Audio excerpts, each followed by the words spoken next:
Everyone, it's Chris with 8 Bells, and all is not well. Took yesterday off from TikTok and I tried to do a couple a day, but took a day off.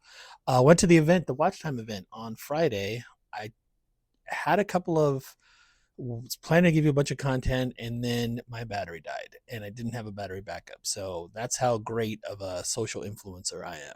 Because that's like the rule number one, right? You got to have a battery and a battery backup and a battery backup. So I didn't do that, but they're on the way. Don't worry. So if you don't know, the Watch Time event was held at South Coast Plaza. That's in Southern California, Orange County, one of the more ritzier malls that actually still exists, because most malls here in Southern California are all going by the wayside. So actually a pretty swanky little mall here. Watch Time magazine, they were there. They were the sponsors. Good crew. This is their latest issue. I subscribe, I think. I get like a free subscription anyway, but yeah, it's pretty cool. Over here, you can see some of the participants, like I say, A Longa, AP was there, was participating. Uh, who is that? Booker, Breitling, Chopard, Hublot, Omega, Piaget, Porsche Design, and Vacheron Constantin. Those are just the participating ones. There's other ones. Obviously, Rolex doesn't need to, they don't worry about this stuff like this. Good shot of the crowd is like a center court. You can see the Bulgaria in the back. DJ, food, drink, all those. Mary, a lot of great watches. Again, I couldn't take a lot of pictures. Was worried about my stupid battery, but a lot of great watches on display. I did get a chance to stop into Booker, and just wanted to take a picture of this Mosier. This is like their super celestial annual calendar, perpetual calendar thing. It's amazing. It's got like 20,000 functions on there, world time, all that kind of stuff. And then it's like this celestial pattern you can see on the dial. Very cool. They also had this Jacob and Co., which I think, look, if you have all the money in the world, great, get one of these. But if you're like me, this just really appealed to me. But I think it looks, I mean, it's for what it is, it's a pretty amazing piece of engineering.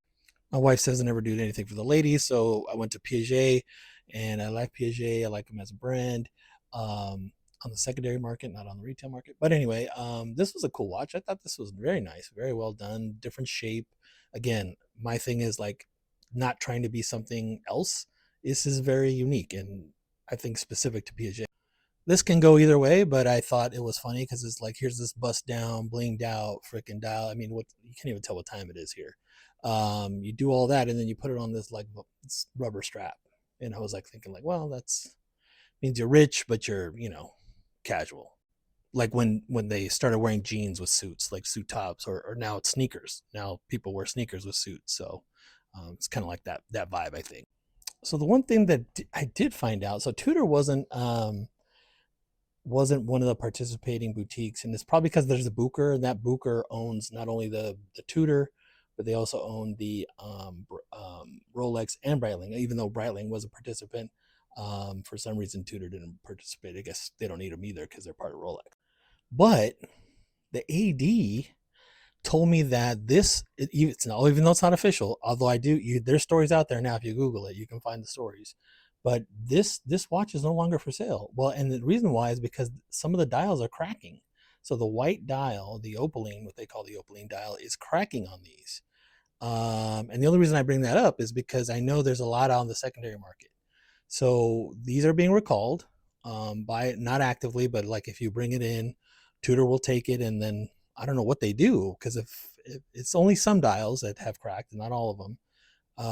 But if you have this, or if you heard of this, let me know. I'd be curious to see if anybody else has heard this, because I hadn't heard about it, and I thought I was pretty up to speed on all things watches and Tudor, but I had not heard this, so I was kind of surprised. And again, there was no indication from the AD, the guy I know there who works there. He's a cool guy. We talk all the time, and I visit him all the time. But I was like, well, what do they do with the watches? He's like, I think they replace, or they make sure there's a new type of dial that there are, or paint or something that they're doing to the dial to make sure that it doesn't crack. And it's voluntary. It's not like they're not actively going out, but you can't buy this watch from a Tudor retailer right now for that reason. So they've halted all the sales for this particular watch. So if you're looking to buy one, but you're going to go on the secondary market, which you can, just remember that there is an active recall on this, in terms of, I don't want to say active recall because it's not really active, but there's definitely Tudor are taking these back. So So I hope you all are having a great Sunday afternoon or morning or evening, whatever it might be for you all.